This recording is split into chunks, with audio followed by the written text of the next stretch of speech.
History of Labor Day.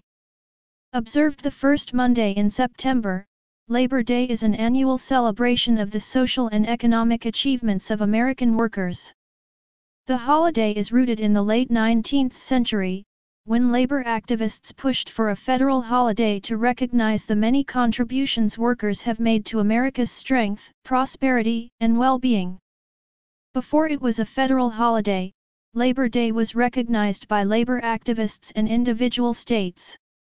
After municipal ordinances were passed in 1885 and 1886, a movement developed to secure state legislation. New York was the first state to introduce a bill, but Oregon was the first to pass a law recognizing Labor Day, on February 21, 1887. During 1887, four more states, Colorado, Massachusetts, New Jersey, and New York, passed laws creating a Labor Day holiday. By the end of the decade, Connecticut, Nebraska, and Pennsylvania had followed suit. By 1894, 23 more states had adopted the holiday, and on June 28, 1894, Congress passed an act making the first Monday in September of each year a legal holiday.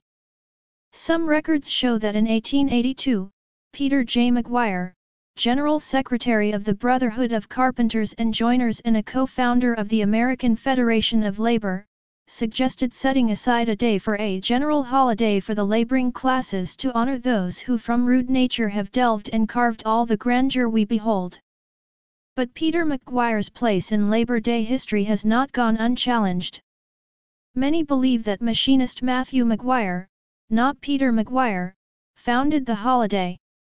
Recent research seems to support the contention that Matthew McGuire, later the Secretary of Local 344 of the International Association of Machinists in Paterson, New Jersey, proposed the holiday in 1882 while serving as Secretary of the Central Labor Union in New York. According to the New Jersey Historical Society, after President Cleveland signed the law creating a National Labor Day, the Paterson Morning Call published an opinion piece stating that the souvenir pen should go to Alderman Matthew McGuire of this city, who is the undisputed author of Labor Day as a holiday. Both McGuire and McGuire attended the country's first Labor Day parade in New York City that year.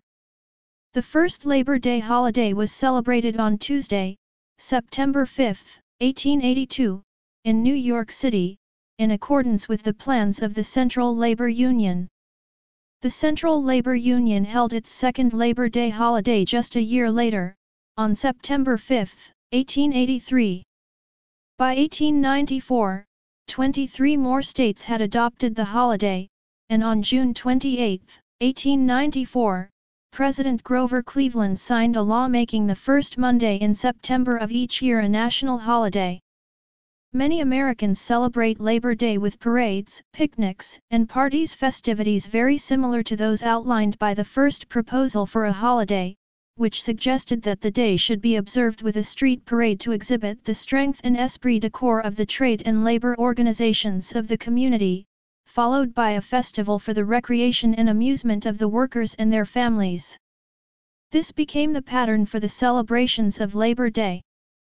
Speeches by prominent men and women were introduced later, as more emphasis was placed upon the economic and civic significance of the holiday.